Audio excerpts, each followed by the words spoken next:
All right, I'm going to start this one. Yo, you're starting this one? Yes. Omax, you're sitting across from the biggest Omax fan in the draft. The whole way through the draft, he's like, the Mavs have to find out a way to get Omax somehow. Listen, we've been doing we do the show as daily. Yeah. And every draft, I pick a guy that I'm like, I watch tape on, do all the research, and I'm like, all right, this is my guy this draft. Mm-hmm. You might have been that guy, and I was like, dude, he'd fit in Dallas perfect, right? And all this stuff. So, yeah. Nah, man, that's love. Appreciate the support, man. He's a believer. Now you just made him feel awkward. So no, he feels that's cool. That's cool, man. Okay, so real quick, you switched to 8. Yep. Why that? 8. It's a number that I've worn growing up. Like any sport I would play, that would be my number. My mom wore it in college, so it's always been a family number. So I was like, I'm trying to go back to it, and also big Kobe fan as well. So had to shot him out there, but the opportunity was there to go back to my number, a number that I've worn my whole life. Also, the significance of the 8 is also infinity. So I like that. I like that as well. So I had to go back to it, and it feels more like me. Every time I wear 8, I feel like more me. So I'm glad I got the chance to get it back. Yeah. Have you talked to Kyrie about Kobe at all? Yeah, I have talked to him about Kobe. Him and Kobe were like this. So yeah, right. It's always special to hear the stories he has about him. And I never had the chance to meet Kobe, but through Kai and all those guys, I feel like they're transferring, what he was through me. So it's always special. The Kobe tree. Exactly. Yeah, Kobe through Kai and all those other players. So. How would you describe your rookie season? My rookie season, I see a lot of experience and a lot of growth. So it was a very long season for a first season. From playing, not playing, to going to the G, to coming back. All those experiences just helped me grow as a player, and all those experiences now prepare me for year 2 and knowing what to expect in year 2. And through the whole summer, the work that I've put in, I've worked my tail off the whole summer, and knowing what I need to do to make sure, I'm a key part of this team moving forward, because I know I can and I will be, but I just know that I can impact winning at a high level. And all the things that happened in the first season, all of that is just to prepare me for this season and moving forward. So I'm grateful for all of that, because they really helped me. And now, where I am now, I know that, going to year 2, I will impact and help this team be better. So I know that, and I'm ready for it. Whatever comes my way, I'm ready for it. Yeah, you and Lively came in August, yep. right, last year, and then all the way to you played through summer league. Yep, that's a year. Nah. How would you describe your summer league this season? How would you evaluate yourself in summer league? Yeah, I think summer league was good for me because especially coming back from my injury, my ankle, and just being back to being out there and playing was really good for me. Getting a feel back, playing. Some high level. Teams. It was still really good competition, and just building from there was really important for me because, as you guys know, I was out for like 2+ months. So during the playoffs, so that was really good for me. I'm glad I did it, and then coming from there, that was a good stepping stone for me to watch film on that and see what I need to improve on. And then the rest of the summer was just working on that, on all the stuff that I need to work on that. So I'm really happy with my summer league and grateful that I was able to play in that. And then now going into the season. So. What would you say would be the biggest difference between sophomore Omax and rookie Omax as far as your game and skill? I think just the game slowing down for me. I think just, going in as a rookie, you don't know what the NBA game is like. It's all new to you. Just everything from a new team to the schemes to everything. Now I know exactly what to expect, but the game is just slowing down for me.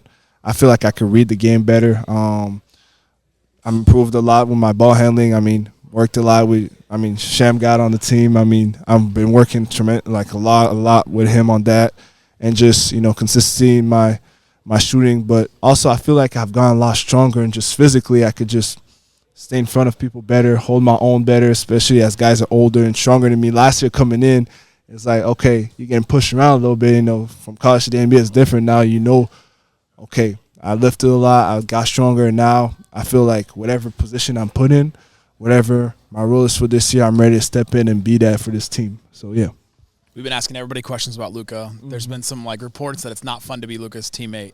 Set the record straight. Why is it fun to play with Luka? Oh, it's super fun because, he helps you be better. Like, he gets you the ball wherever you need it, and whenever he's on the floor with you, you're going to be a better player automatically because there's nothing he can't do out there, but he also finds you and helps you facilitate everything for you.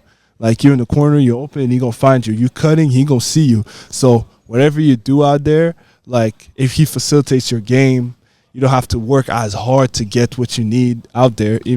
And, it's just a great dude and great teammate overall. And seeing, his growth, over the past few years and playing with him last year and then now going into this season and him having the finals experience and everything, I mean, we're exactly where we want to be going into this season. And having this guy as our leader with Kai and everything, I mean, can't ask for a better, roster. So, yeah. What's a misconception about Luka? Misconception?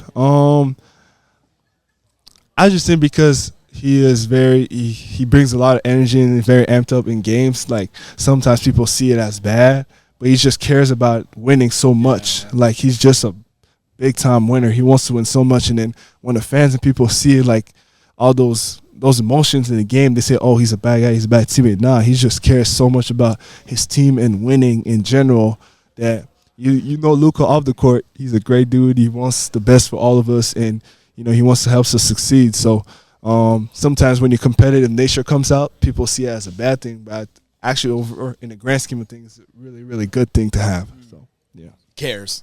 He cares. Oh, he definitely does. Same question about Kyrie. What's a misconception about Kyrie you think people have? The thing about Kyrie, the misconception is people don't take the time to really understand who he is. And, Kyrie, people say, oh, he does this because he does things differently. People take it as a bad thing. Nah, Kyrie's great people. When I first got in the league, he's the first vet that came to me. He's like, Omax, I'm gonna take you under my wing. I'm gonna help you through this. He is very approachable, super, super down to earth, and people try to say, oh, because he does this or because he does that.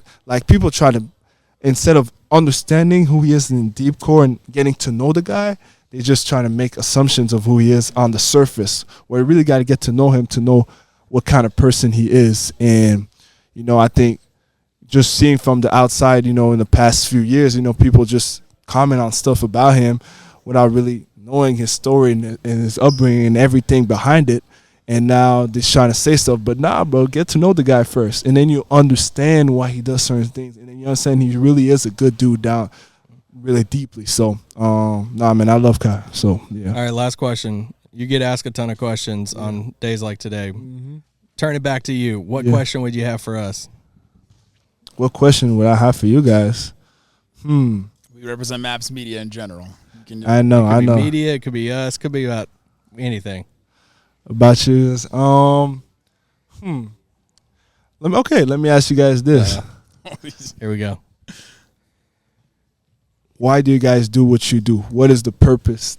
What you guys love media and interviewing us and everything? What is the purpose behind all of that? You want to go first? Yeah. Jesus, we love the game. Mm-hmm. We were not good at it. Mm-hmm. And I wanted to stay near it, right? And you like talking about it, talking to guys like you and getting to still talk about the game and be around it and go to games. That's my favorite part. It's just still being in an arena, being in that atmosphere and getting close to the game that I loved growing up, right? Yeah. Yeah, I say same for me. I grew up in a small town, didn't have a pro franchise near me in Kentucky. So this is a part-time job for me. My full-time job is I'm a pastor, so I work at a church, and so that's my calling. That's I don't want to go on Jesus juke everything, but that means the most to me more than anything. So is living for Him. So that's right. That's it. Sorry, Lord, come first, man. No, that's awesome. Appreciate y'all answering that. No, that's good. No, appreciate you. Thank you. All right. Max. Yes, sir. Good. Guys have a great one.